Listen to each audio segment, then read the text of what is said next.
Tuhan, sedang di pinggir neraka Tuhan, untuk menikmati atau mengalami Tuhan akibat daripada ketidakpercayaan mereka kepadamu. Untuk itu Tuhan, melalui kebaktian ini, selain daripada setiap kami yang ada di ruangan, biarlah Tuhan melalui multimedia kami menjangkau orang-orang dimanapun mereka berada. Mungkin alat kami sederhana Tuhan, tetapi biarlah Engkau menggerakkan orang-orang di luar sana juga untuk Tuhan hatinya digerakkan menikmati atau mengikuti kebaktian kami di tempat ini ya Bapa. Terlebih lagi firman-Mu yang akan kami pelajari ini, biarlah memberikan kepada kami pemahaman baru, memberikan kepada kami kekuatan baru untuk kami menjalani kehidupan yang Kau percayakan ini Tuhan. Terima kasih Bapa, kami mohon Roh Kudus sebagai penolong. Engkau menolong setiap kami yang ada di ruangan ini maupun dimanapun berada. Engkau memberikan pemahaman bagi kami atas firman yang akan kami dengar. Sehingga dengan demikian maka oleh karena pertolongan Roh Kudus, setiap kami mampu menangkap pesan daripada isi hati-Mu. Terima kasih Tuhan, inilah doa kami. Kami alaskan di dalam nama Tuhan Yesus kami berdoa. Haleluya. Amin.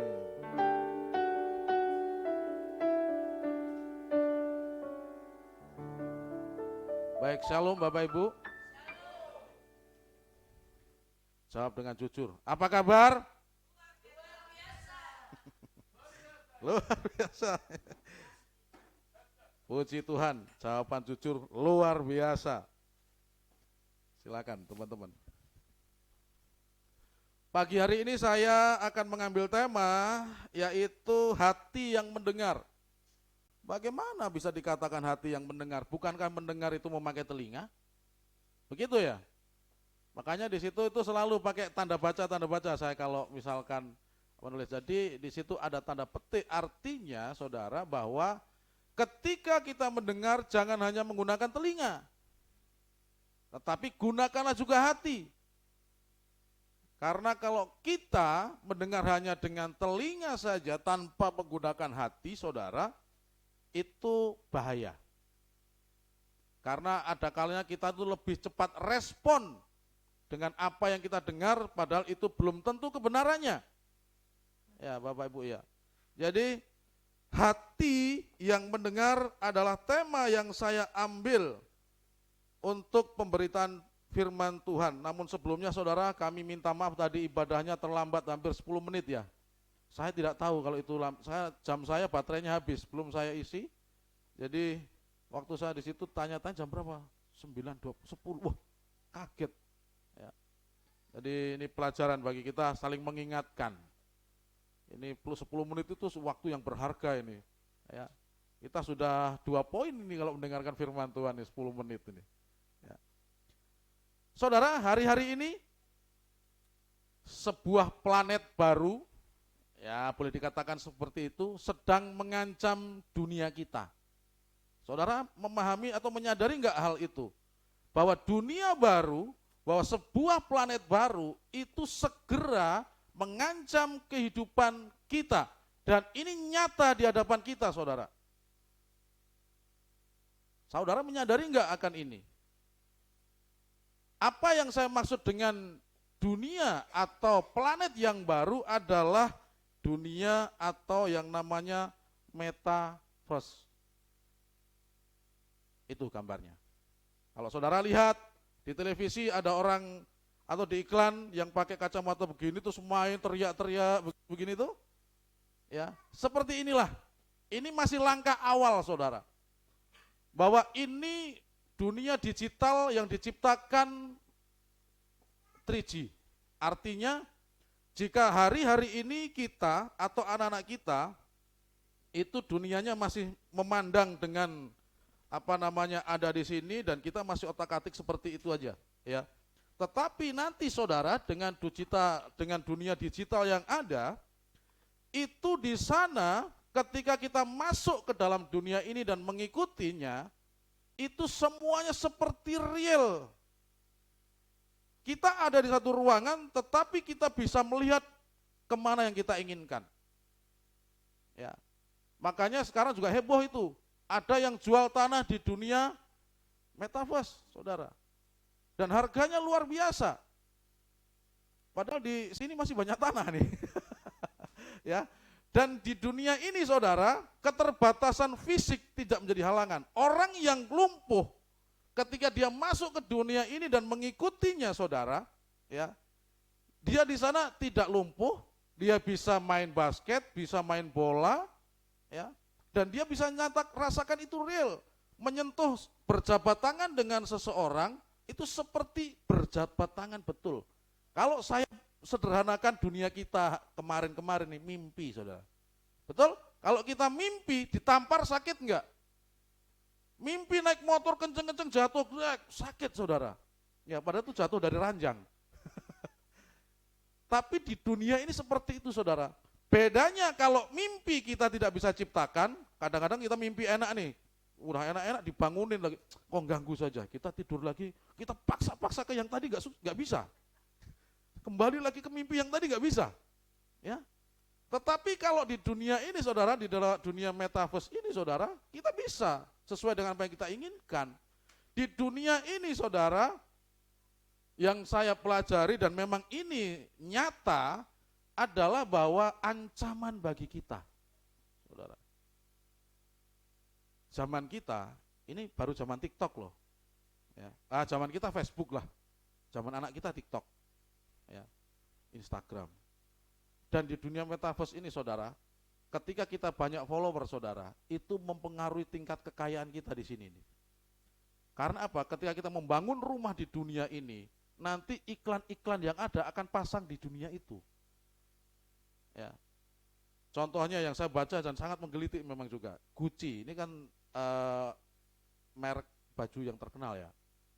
Dia sedang menciptakan model-model baju di situ untuk dibeli di dunia ini saudara. Nanti dipakai oleh orang-orang yang masuk ke dunia ini. Dan itu mahal. Karena di sana juga seperti hidup seperti ini, gayanya seperti kita ada di sini. Dan sedetik kita bisa kemana-mana. Kita bisa menjelajah mungkin ke negara-negara yang lain, dan untuk hubungan dengan seseorang sudah tidak ada batasan negara. Harap kita nanti paling tidak bisa mencicipi dunia ini saudara, untuk pengalaman kita. Ya sekarang lagi hanya masih orang-orang yang kaya-kaya saja, orang-orang yang mengerti teknologi. Ya.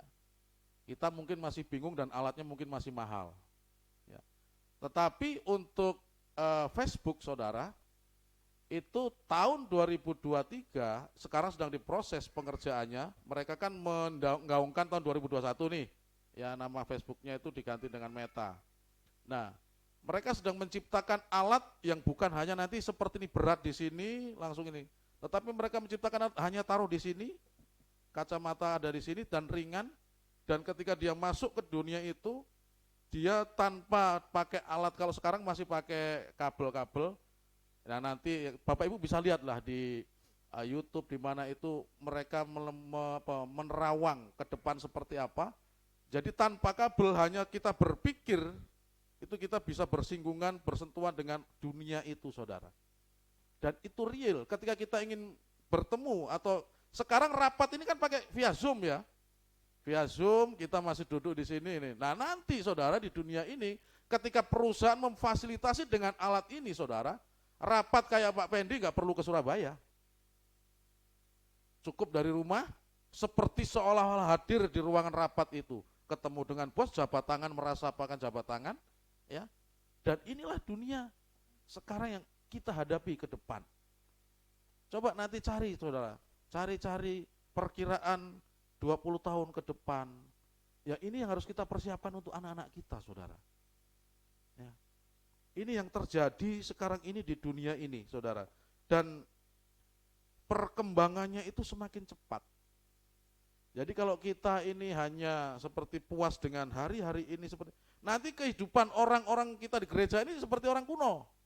Ya, kita akan lihat nanti ke depan. Saya akan coba menjelaskan beberapa hal sehubungan dengan dunia ini. Maka dari itu, saudara, kita melihat dunia yang seperti ini, ya. Apa yang kita perlukan sebagai orang-orang percaya di dunia digital ini? di dunia akhir zaman ini adalah diperlukannya telinga dan hati yang mendengar Allah. Karena kalau tidak kita akan hanyut dengan dunia ini. Ya, sekarang dunia hanya sebatas masih TikToker aja, ya, sebatas YouTube dan sebatas Instagram. Itu aja perhatian kita atau hidup kita sehari mungkin bisa 80% habis di sana. Sisanya tuh ketika kita tidur aja nggak mau mengikutin itu. Karena kita nggak tahu, kita tidur aja. Bangun tidur langsung cari HP. Puji Tuhan buka Alkitab, baca renungan. Tapi melihat dulu ada WA apa ya semalam, ya, ada Facebook apa berita apa ya. Ini sekarang seperti itu saudara. Ya. Nah, Matius 13 ayat yang ke-9 itu mengatakan seperti ini. Siapa bertelinga hendaklah ia mendengar. Semua punya telinga? Amin. Ya. Siapa bertelinga hendaklah ia mendengar. Saudara, dalam konteks yang saya bicarakan ini adalah di dalam Matius 13 ayat 1 dan 2 saya bacakan nih. Pada hari itu keluarlah Yesus dari rumah itu dan duduk di tepi danau. Wah, suatu hari ini ya, Tuhan Yesus keluar dari rumah, ya, menikmati ya. Mungkin Pak Jokowi itu duduk di tepi danau itu fotonya itu terinspirasi dengan Tuhan Yesus ini. Pakai sarung, kan ada fotonya tuh pakai sarung di tepi kolam ya gitu ya. Makanya dari itulah muncul istilah cebong saudara. Ya, karena di kolam-kolam itu kan banyak kata. Ya, jadi pengikutnya dibilang cebong ya. Dan mungkin Tuhan Yesus terinspirasi ini. Pada hari itu keluarlah Yesus dari rumah itu dan duduk di tepi danau. Ketika menikmati suasana alam yang indah, maka datanglah orang banyak berbondong-bondong lalu mengerumuni dia. Sehingga ia naik ke perahu dan duduk di situ, sedangkan orang banyak semuanya berdiri di pantai itu. Kristus ingin menikmati suasana yang indah di danau, dan ketika dia ingin menikmati itu orang berbondong-bondong datang, ya, mengerumuni Kristus, haus untuk mendengar Kristus berbicara, rindu mendengarkan hari ini kira-kira apa yang akan disampaikan ya. Saya harap seperti demikianlah kita hari ini ada di tempat ini, datang rindu kira-kira firman Tuhan hari ini berbicara seperti apa. Ketika ada kerinduan itu saudara, saya yakin Roh Kudus akan bekerja dan akan memberikan paling tidak inti daripada pembicaraan hari ini saudara. Akhirnya orang-orang banyak itu mendengarkan apa yang disampaikan oleh Kristus tentang perumpamaan tentang seorang penabur. Di sana digambarkan ada 4 jenis tanah kan begitu ya. Yang pertama itu adalah tanah yang keras kan begitu. Yang kedua tanah yang penuh dengan batu. Yang ketiga adalah tanah yang dipenuhi dengan rumput. Dan yang terakhir adalah tanah yang baik. Coba itu tanah yang di pinggir jalan. Itu adalah orang-orang yang tidak dapat menerima firman. Ya berlalu saja, itu Alkitab sudah jelaskan. Berikutnya adalah tanah yang seperti tanah berbatu saudara. Di situ juga sudah dijelaskan adalah orang yang mendengar tetapi tidak membiarkan itu berakar. Firman terdengar hari ini sudah berlalu begitu saja. Yang ketiga adalah sebidang tanah yang penuh dengan rumput, yang berlalu berduri. Kalau orang mendengarkan, istilahnya diimpamakan di sini adalah orang yang terlalu banyak kesibukan. Ada kesibukan ini, padahal firman berbicara tapi cepat dilupakan. Dan yang terakhir adalah biji atau tanah yang baik, dan ini seumpama seperti biji yang ditabur, bertumbuh dengan baik, dan firman itu berakar, firman itu pada akhirnya bertumbuh, berbuah, dan menjadi berkat saudara. Kita ini di telinga yang mana? Kita ini di tanah yang mana? Pasti kalau saya tanya jawabannya sepakat tanah yang terakhir. Kuburan. Tanah yang terakhir bagi kita. Tanah yang subur saudara. Tetapi di praktek kehidupan kita apakah seperti itu? Kan ini yang menjadi pertanyaan kita saudara. Kita bisa melihat di sana bahwa penaburnya orang yang sama. Ya, di perumpamaan ini. Bijinya juga biji yang sama. Tetapi yang membedakan di situ adalah tanahnya yang membedakan. Artinya si penerima dari firman itulah yang membedakan. Kita ini yang mana, saudara?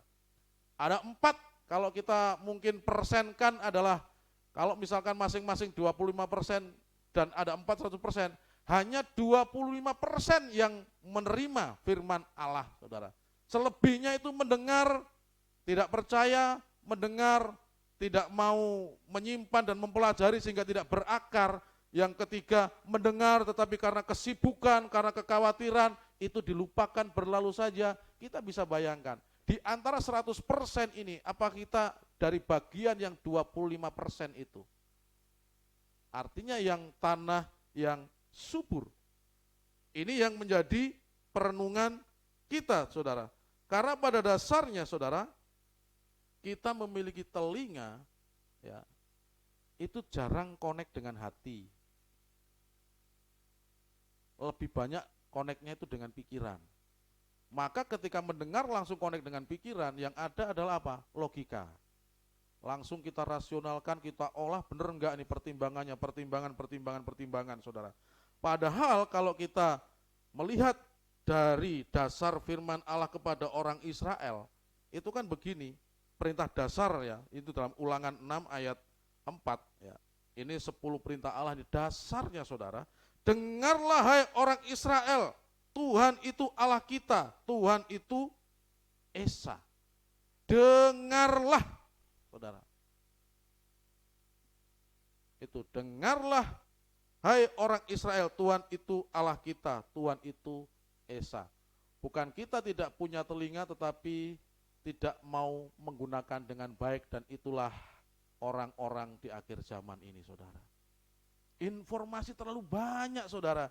Hari-hari ini apa yang saudara dapat dari berita? Pertamax naik, betul. Minyak goreng. Apa lagi, saudara? LPG mau naik, betul? Pertamax sudah naik per 1 April. Ya. Wacana-wacananya adalah gas 3 kilo mau naik. Semuanya berlomba-lomba naik, saudara. Ya. Sampai harga ikan pun naik, betul? Apa udah? Tomat naik, terasi naik, semuanya naik, saudara. Ya. Dan yang tidak naik bagi yang kerja, gaji kok nggak naik-naik ya. Saudara bisa bayangkan semuanya naik. Apa yang saya alami, saudara? Pas kita Tuhan izinkan nggak bekerja. Wah, ini perang, saudara. Ini juga kalau saya hanya mendengar tentang naik, kanan kiri naik. Saudara, saya tidak mendengarkan firman Allah, stres saya. Betul. Nah, ini menjadi pembelajaran bagi kita semua, saudara.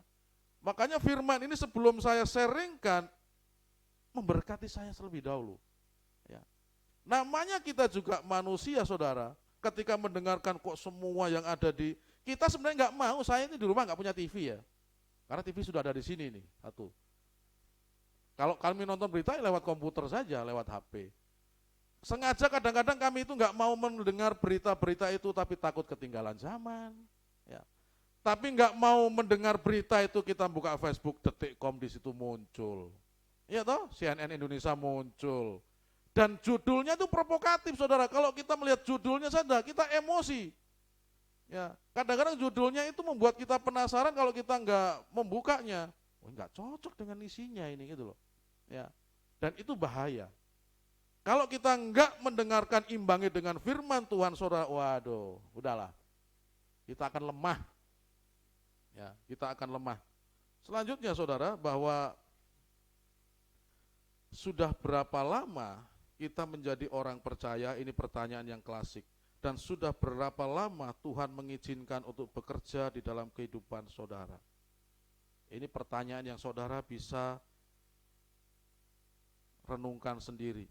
Kalau kita melihat ke dalam kehidupan Kristus, Kristus benar-benar mengizinkan Bapaknya, dan Kristus benar-benar mengatur waktunya untuk menjalin suatu komunikasi dengan Bapaknya. Ini yang pernah saya sampaikan, bahwa pagi-pagi benar, ya, Pagi-pagi benar, waktu hari masih gelap. Ini pagi-pagi benar nih saya juga nggak ngerti maksudnya apa nih. Mungkin di bahasa sehari-hari pagi-pagi benar. Pagi kan pasti benar gitu loh. Ya, paling subuh-subuh. Pagi-pagi benar. Masa ada pagi-pagi bohong? Namanya pagi mas pagi gitu kan, begitu ya. Cuma mungkin pagi sebelum matahari terbit, mungkin gitu maksudnya ya, lain ini. Pagi-pagi benar, waktu hari masih gelap, ia bangun dan pergi keluar, ia pergi ke tempat yang sunyi dan berdoa di sana, saudara. Tuhan Yesus di tengah-tengah kesibukannya, saya mengulang saja, ya prioritas dia. Bahwa di tengah-tengah kesibukannya dia itu bangun pagi-pagi, dia menyediakan waktu untuk berkomunikasi dengan Tuhan, saudara. Semakin banyak kita sibuk, kadang-kadang semakin kita tidak ada waktu untuk Tuhan. Tuhan itu adil. Kita semuanya dikasih waktu sama 24 jam. Ya. Orang yang nganggur pun 24 jam. Orang yang sibuk pun 24 jam. Anak bayi 24 jam. Anak remaja 24 jam. Orang yang sakit yang mau meninggal pun juga 24 jam. Adil. Terus penggunaannya itu dipercayakan kepada kita. Nah, apakah kita maksimalkan waktu itu untuk waktu-waktu tertentu kita bisa berkomunikasi dengan Tuhan? Itu saudara yang menentukan. Ya. Kami yang di atas mimbar ini yang mengajar saudara hanya menyampaikan. Kami memerintahkan saudara pun kalau saudara, siapa nyuruh-nyuruh saya ini gitu. Ya. Makanya kami menyarankan saja, pergunakan waktu yang ada, sisihkan waktu saudara untuk berkomunikasi dengan Tuhan saudara. Kita mempunyai telinga ya untuk mendengar, dan itu harus kita biasakan untuk mendengar firman Allah. Jangan kita biasakan untuk mendengar berita-berita. Artinya, saya tidak melarang saudara mendengar berita, tidak. Tetapi porsinya lebih banyaklah mendengar firman. Kalau tidak saudara akan tergilas dengan dunia ini. Yakin deh ya. Tetapi ada orang akan berkata begini, saya sudah mencoba, tapi itu susah. Ya. Berdoa itu susah. Menyediakan waktu itu susah. Ya. Di gereja sudah ada hamba Tuhan. Di Facebook ada khotbah-khotbah. Di medsos ada begitu banyak. Dan bukankah kita juga sudah memberikan persembahan? Bukankah kita juga sudah memberikan 1/10 untuk Tuhan? Udah mendengar Allah bagiannya hamba Tuhan. Ya. Saya akan mendengarkan dari apa yang dikhotbahkan saja. Saya akan mendengarkan dari apa yang disampaikan saja. Dan saya akan katakan amin dengan apa yang dikatakan. Saudara, kalau untuk berdoa kita susah, untuk mendengar Allah kita merasa susah, kita harus adil kalau kita mau menggunakan pihak kedua. Kalau untuk mendengarkan firman Tuhan kita ingin menggunakan pihak kedua, kita harus adil dengan dunia-dunia yang lain. Artinya kehidupan kita seperti liburan. Kalau kita mau liburan, hal yang paling Anda tidak suka atau tidak senang itu apa? Pasti ada. Boros, menyiapkan koper. Apalagi yang punya anak, saudara. Ibaratnya kita ini udahlah mau rekreasi ke pantai aja, sudah coba itu. Yang bawa ayam siapa, yang masak siapa, kan begitu nih, betul? Nanti kita rapat lagi, kita begini. Ketua panitianya siapa? Repot nggak? Repot nggak? Kalau kita nggak mau repot saudara, kita panggil saja orang, kita dari luar udah tak bayar, pokoknya semuanya selesai, kami pokoknya di sana tinggal makan, santai. Ya. Atau artinya begini, kita mau liburan keluarga karena ngepak koper itu membosankan dan nggak enak. Kami nggak suka dengan mengepak koper karena itu susah. Gini aja deh, kita nyuruh orang ngepak koper, lalu orang itu kita pergi, kita bayarin untuk dia ke Raja Ampat. Nanti dia pulang suruh cerita ke kita, Raja Ampat seperti ini. Semua biaya kita ini, saudara. Kira-kira saudara rela seperti itu? Kalau saudara misalkan mau mendengarkan firman Tuhan pakai pihak kedua, berarti kan harus adil.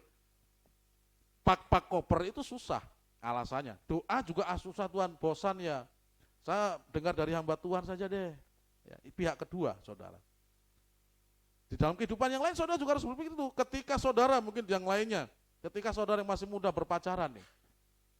Pacaran ini susah, kunjungan lah, sebentar-bentar ditelepon, gini aja deh. Karena aku nih cinta sama si A, aku nyuruh orang untuk pacaran aja deh. Kamu tak biayai pacaran sama si A yang saya sukai. Kau deketin dia, apa yang dia suka, kau ajak makan, nanti cerita sama saya. Ya. Rela nggak seperti itu, saudara? Saya yakin nggak mau, saudara. Ya, saya pikir nggak mau, saudara. Atau saudara mau makan di tempat yang saudara suka dan saudara malas dengan berjalannya. Ini hujan, ini aduh males ya. Tapi saya ingin makan di sana. Lalu saudara teleponlah teman saudara, kamu mau nggak bantu saya untuk makan? Ya. Maksudnya apa? Ya kamu tak kasih uang, kamu beli makan. Nanti setelah itu kamu ke sini, karena saya ngunyah juga malas. Jadi setelah kau beli makan, kau kunyah, nanti saya tinggal telan. Maksud saya, saudara paham maksud saya? Kalau saudara itu mendengarkan firman Allah, mendengar suara Allah, ingin pihak kedua, jadi di dalam hal-hal kehidupan yang lain harus adil. Kenapa ketika saudara malas untuk ngepak-ngepak koper, ingin berlibur, saudara paksakan harus siapkan semuanya. Sedangkan saudara malas untuk berdoa, duduk dia membaca firman Tuhan, malas dan saudara paksakan pendeta yang bicara di khotbah. Harus adil, saudara. Itu harus adil. Kalau saudara nangkep pesan saya ini, maka saudara siapkan waktu setiap hari. Ya kalau masih susah 10 menit nggak apa-apa. Kami dulu di BCGen di pusat itu ada gerakan doa 5 menit. Setiap hari minimal 5 menit. Bagi kita yang biasanya 30 menit 1 jam, apa itu doa 5 menit? Betul Bunda? Kita baru gereng 5 menit habis. Tapi bagi orang yang memulai saudara, 5 menit 1 hari itu. Ya, kita baru mau bangun saja, itu sudah susahnya minta ampun. Ya, belum Tuhan terima kasih, itu belum. Masih mau selimut mau turun saja begini, ya, mau duduk aja, itu susah saudara. Tapi dulu kami gerakkan itu, minimal pemuda berdoa 5 menit dan memberikan laporan, hari ini apa ininya. Ya nggak tahu yang beri laporan itu doa sungguh enggak, tapi yang penting kita buat program, itu urusanmu dengan Tuhan, saudara. Ya. Itu untuk melatih kita, saudara.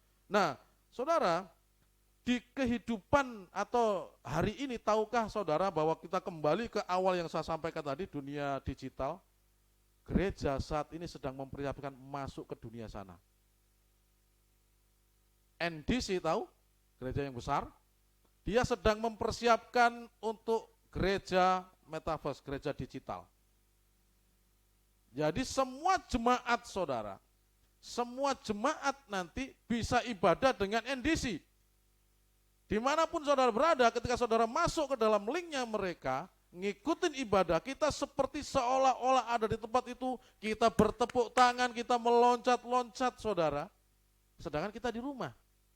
Kalau kita melihat yang enggak, ini orang gila ini, kan begitu nih. Ya. Tetapi ini gereja menangkap pesan ini. Ke depan, saudara, ketika teknologi canggih, nah ini yang saya juga pikirkan ini. Kalau gereja ini misalkan sudah menjamur, saudara. Sekarang saja nih, sekarang ya, karena ada channel-channel YouTube gereja-gereja besar, orang sudah malas ke gereja. Kenapa? Ke gereja khotbahnya pendeta itu, kalau di YouTube ini pendeta besar-besar kita bisa melihat, kita bisa belajar dan pengajarannya luar biasa.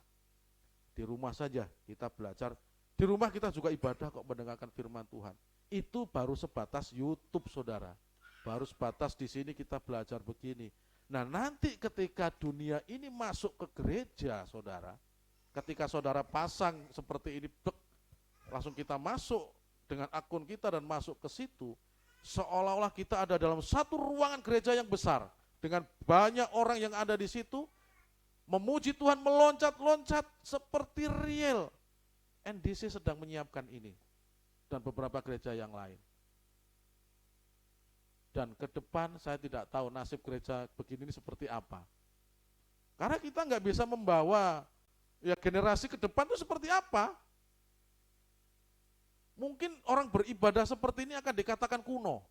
Bisa jadi bagi mereka-mereka. Ya. Di kota besar, saudara. Nah, kita paling tidak, meskipun kita di pelosok paling ujung Indonesia, mengetahui perkiraan ke depan itu seperti apa. Supaya kita bisa mengajar anak kita dari dini, mengajar diri kita untuk mendengar apa kata Allah secara langsung melalui firman Tuhan. Ya. Saudara bisa bayangkan kalau seperti, nanti kalau mati kamu nggak ada yang rawat, saudara, seateis-ateisnya orang, kalau tetangga meninggal itu pasti diurus. Dan dalil kita, kalau sudah mati kan tinggal jenazah, roh kita sudah dengan Tuhan. Ya, kalau sudah mati pun, misalkan dikuburkan sama pendeta, nggak ada kok pendeta yang nolak untuk melayani kita jenazah. Pasti kan begitu nanti argumen-argumennya. Ya, doanya lewat virtual. Pakai metaverse ya. Jadi kalau sekarang ini kalau kita ada jemaat yang ini kadang-kadang kita telepon doa, Pak bagaimana? Kita doa aja, suara saja. Kalau sudah dunia digital dan semua orang punya alat itu, saudara. Ketika Pak saya sedang susah ini, tolong doakan. Oke deh, ayo kita masuk dunia metaverse. Saya memegang tangannya Pak Ruben, ayo kita berdoa Pak Ruben. Seperti seolah-olah saya berhadapan dengan Pak Ruben dan kita berdoa, Tuhan. Padahal kita jauh. Kunjungan nggak ada akhirnya. Ya. Itu yang sedang dan akan terjadi dan itu yang akan mengancam dunia kita ke depan, saudara. Cara-cara kunjungan, tetapi jangan khawatir dengan itu, Allah itu berdaulat atas semua yang ada. Ya. Apa yang terjadi di dunia ini kalau Tuhan izinkan, Tuhan itu sudah mengantisipasinya. Saudara. Tinggal kita mau mendengar suara Tuhan enggak. Kalau kita enggak mendengar suara Tuhan, kita akan tergilas, saudara. Kita akan tergilas ke sana dan pada akhirnya, saudara, kita akan bisa jadi kita akan terhilang, saudara. Ya. Nah, maju lagi selangkah, saudara, kita harus mulai belajar mendengar. Ternyata untuk mendengar firman Allah itu memang perlu dipelajari dan perlu untuk belajar. Paling tidak, saudara, ada 3 sarana, ini saudara bisa membaca sehubungan dengan apa yang saya sampaikan tadi ya. Bahwa mendengar Tuhan itu merupakan pengalaman pertama. Jika menginginkan perhatianmu, ia tidak menghendaki Anda ya, mengirim orang lain. Ia ingin bahwa Anda itu mendengar langsung seperti tadi yang saya ceritakan. Kalau saudara pengen makan karena malas ngunyah, saudara bayar orang kok kunyah deh, nanti saya tinggal telan saja. Atau karena saya malas pacaran, saya ribet begini ini sudah tak modalin kok pacaran, kok ajak jalan-jalan pacar saya, ya katakan saya cinta dia, gini, nanti kamu cerita sama saya, bagaimana respon dia. Atau seperti tadi liburan tadi saudara, ya liburan karena malas ngepak-ngepak, udahlah tak biayain ini tiket, kok pergi ke Raja Ampat, nanti cerita di sana, pengalamannya seperti apa. Hanya kitanya, wah iya kah, oh, iya gitu. Kita nggak menikmati saudara. Seperti halnya ini, Tuhan tuh menginginkan bahwa kita ini pihak pertama yang ingin mendengarkan langsung, saudara. Dia tidak ingin selalu melalui pengantar, tapi ada kalanya Tuhan ingin mendengarkan langsung, saudara, dari kehidupan kita. Nah, mendengar perlu dipelajari, mendengar itu perlu untuk diusahakan. Maka ada sarana untuk kita belajar mendengar. Yang pertama adalah tempat dan waktu secara teratur, ya. Yang kedua adalah Alkitab yang terbuka, dan yang ketiga adalah hati yang mendengar. Kalau kita ingin belajar, saudara ingin mendengar suara Tuhan, setiap hari Kamis dimulai minggu ini ada jemaat berdoa di tempat ini. Ya, waktunya unlimited, saudara, mengalir saja, yang penting mulai jam 6. Kemarin sudah kita mulai perdana dengan doa pelayan. Karena setiap Kamis minggu terakhir itu doa pengurapan. Dan nanti hari Kamis minggu ini, minggu ke depan, itu jam 6 di sini ada jemaat berdoa. Beda dengan yang malam minggu pelayan berdoa. Fokusnya kalau pelayanan berdoa, mereka akan berdoa fokus untuk pelayanan di hari Minggu. Tetapi jemaat berdoa di sini saudara, kita akan kasih kesempatan saudara untuk mungkin ada waktu yang hening saudara berdiskusi dengan Tuhan secara pribadi. Ketika Tuhan berbicara ingin apa, saudara bisa tuangkan itu di dalam doa. Jemaat yang lain akan mendengar. Kita akan belajar ke sana. Ya. Karena Tuhan menginginkan jemaat ini lebih banyak berdoa, itu yang saya tangkap. Ketika rapat majelis saudara, semuanya evaluasi, berhenti di doa. Hampir ada 40 menit kita di doa di situ. Dan saya tidak mengeluarkan statement, majelis yang lain begini, saya hanya merenungkan. Kenapa berhenti di doa ini? Sedangkan tadi di misi sebentar, di yang lainnya sebentar-sebentar, di doa lama sekali. Saya menangkapnya bahwa Tuhan ingin gereja ini lebih banyak berdoa. Saya awalnya memprogram latihan atau namanya ada komsel, saudara. Ada kelas untuk pelayan, dan itu nggak jadi. Dan Tuhan maunya doa, dan kita berdoa saudara. Kita ngikutin saja. Ya. Saya salut dengan Pak Kevin kemarin.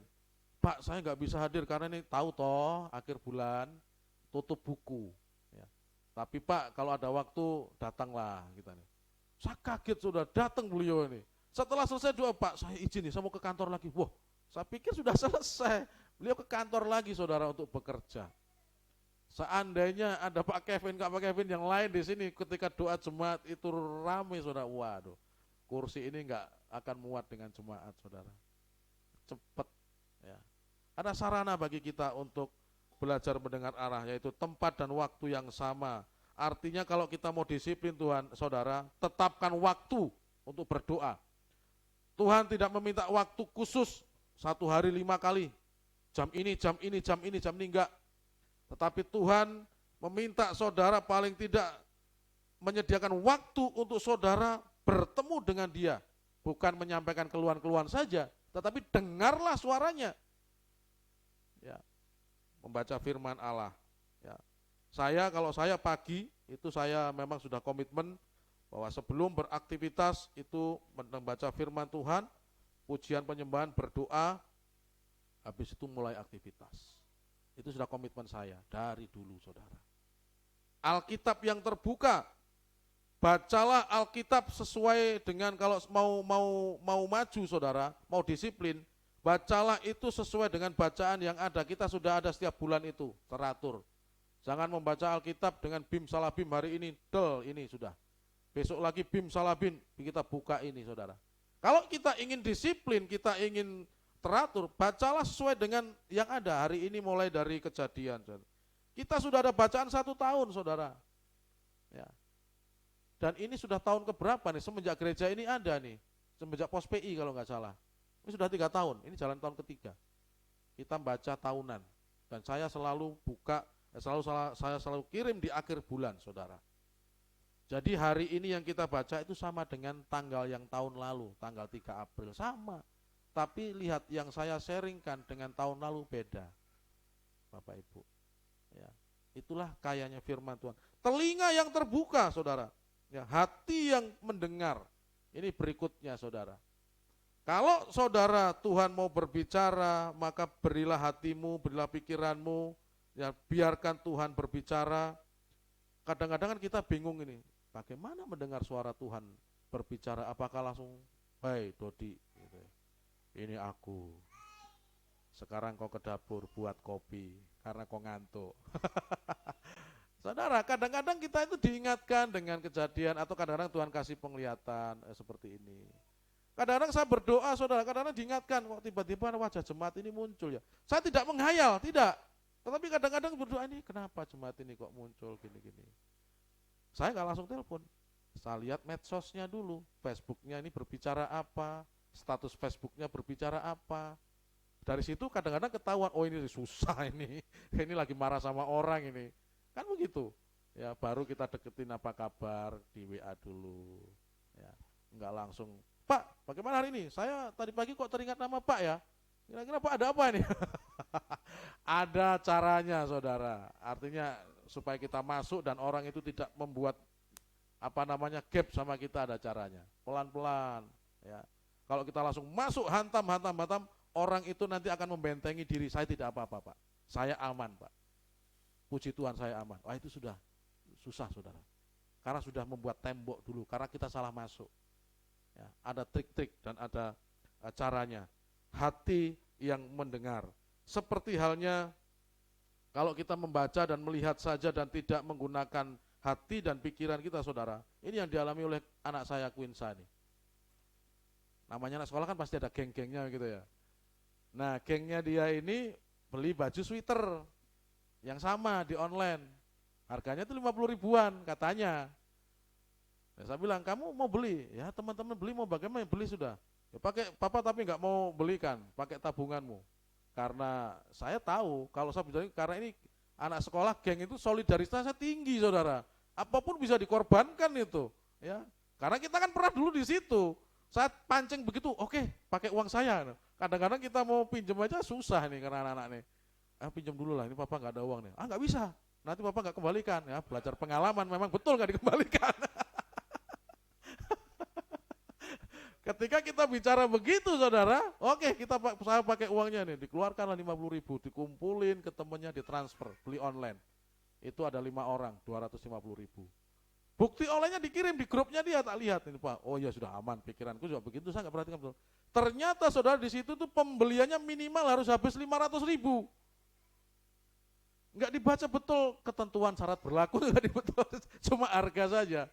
Akhirnya namanya anak SD yang ini nih, dia marah-marah sama adminnya, anak SD nih marah-marah sama adminnya, diupload lah di Instagram dia penipuan gini, dia diblokir sama yang jual, uang hilang 250 ribu, 50 termasuk punya dia. Langsung dia baru cerita sama saya, Pak gini-gini. Saya lihat, ya kalian salah, gitu loh. Baca semuanya dulu ketentuan-ketentuan yang ada dan jangan langsung marah, saya bilang. Karena temannya yang ngurus semua, saudara. Kita kan kadang-kadang seperti itu, ya. Ketika kita melihat, ketika kita mendengar dari seorang, oh ini bagus, kita nggak pelajari, nggak kita masukkan dalam hati, kita nggak cerna dalam pikiran, murah dan ini segolongan oke, jalan. Ini hal sepele saudara, ya, hal sepele yang terjadi ke anak saya. Dan itu pengalaman bagi kita saudara, pengalaman bagi kita. Tentunya ada juga tokoh di Alkitab yang belajar untuk mendengar. Samuel tahu? Ya. Samuel itu untuk belajar firman mendengar suara Allah berapa kali? Alkitab yang tertulis, enggak, kalau di realnya enggak, tapi di Alkitab itu 3 kali saudara. Ya. Ini yang keempat ini yang saya tulis ini. Ketika dia mau tidur, Samuel, utuk, datang, ya Bapak, kan ke Imam Eli. Bapak panggil saya, tidak saya enggak panggil kamu. Oh saya salah dengar mungkin. Balik lagi, tidur. Mau tidur dan ngantuk-ngantuk, Samuel, bangun lagi, dasarnya anak taat ini. Jalan lagi, ya Bapak. Bapak panggil saya? Enggak. Loh, balik lagi. 3 kali saudara. Ketika 3 kali dan ketiga kalinya, yang paham kalau itu suara Tuhan siapa? Bukan Samuel, Imam Eli. Pahamlah Imam Eli bahwa oh ini Tuhan yang manggil. Makanya nanti Samuel kalau kau mendengar suara itu lagi, bilang, ya Tuhan, saya mendengar. Perlu belajar dan perlu bimbingan saudara. Maka saya sarankan kalau saudara di sini sudah ada jemaat berdoa, saudara kadang-kadang dengar suara-suara gaib begitu, karena nggak ada yang membimbing nanti kita bisa membedakan. Kalau kita yang sudah ini kita bisa membedakan saudara, ini suara Tuhan, ini suara setengah Tuhan. Kalau setengah Tuhan berarti bukan suara Tuhan loh ya. Karena Tuhan sudah Tuhan gitu. Nanti kita akan bantu, kita akan tolong. Ya, karena orang kalau enggak ini tanpa menyadari nanti sebentar-bentar nanti saya mendengar suara Tuhan. Saya mendengar suara Tuhan. Ya. Ternyata Tuhan bicara saya enggak boleh begini. Enggak boleh ke gereja, sama saja gereja itu sesat. Nah, coba saudara. Enggak ada. Kita harus uji ya. Kayak Samuel ini 3 kali dan pada akhirnya dia diajar sama Imam Eli. Kalau kamu mendengar lagi bilang, ya Tuhan saya mendengar. Lalu Tuhan berbicara. Ternyata untuk mendengar perlu belajar saudara. Perlu adanya mentor. Nah kami yang ada di sini siap untuk mementori saudara. Ada Bunda Siska, ada Kakak Eben. Ya.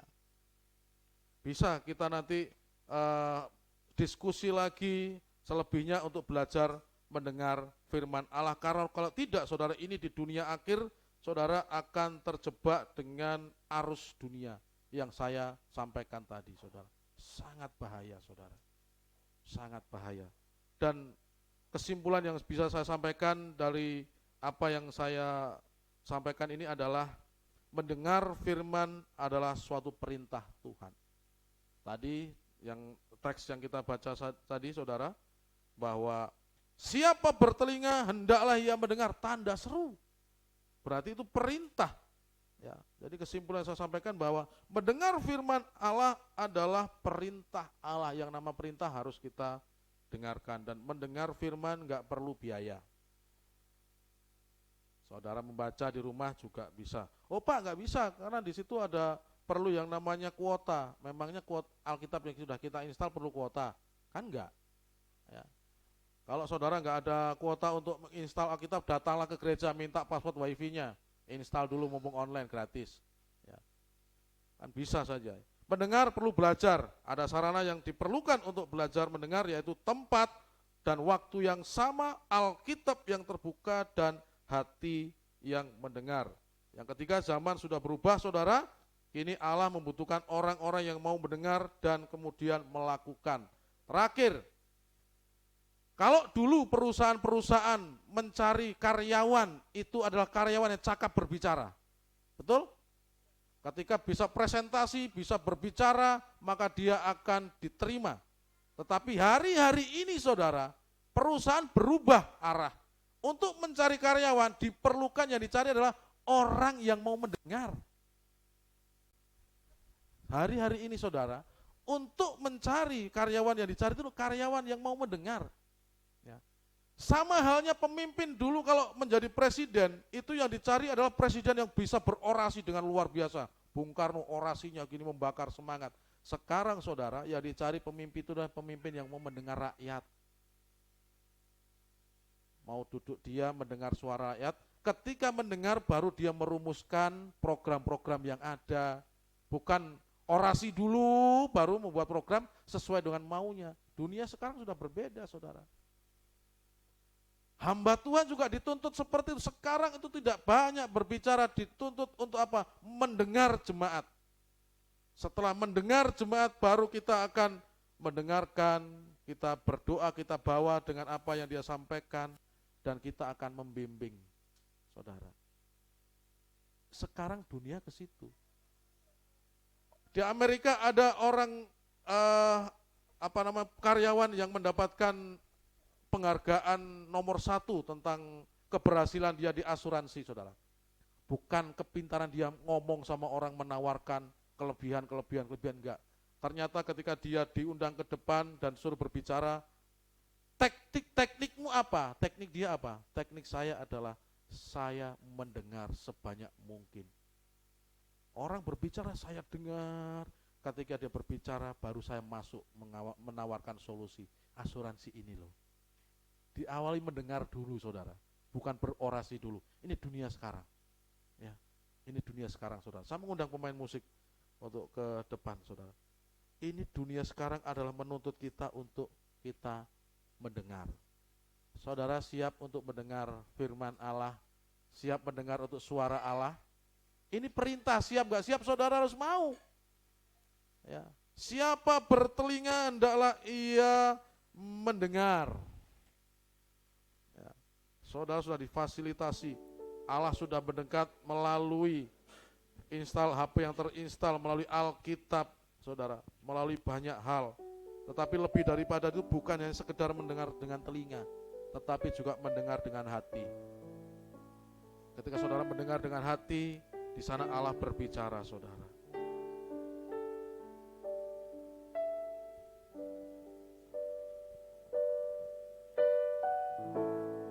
Haleluya.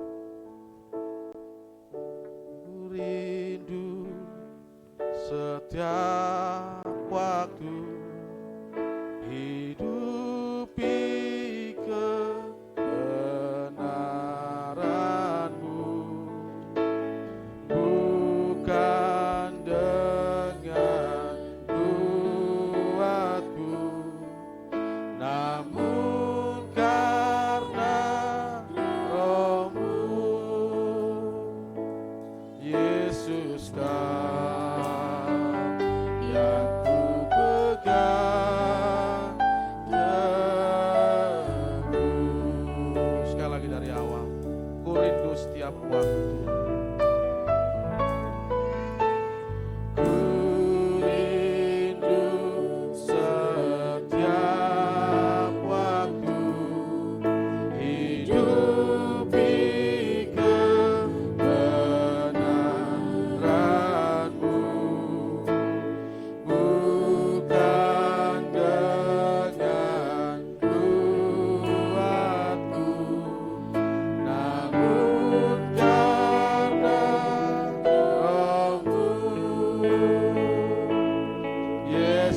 Kerinduan kami setelah mendengarkan sabda-Mu adalah untuk hidup di dalam kebenaran, dimulai dengan mendengar firman Allah dengan hati dan telinga kami, tentunya pikiran Tuhan.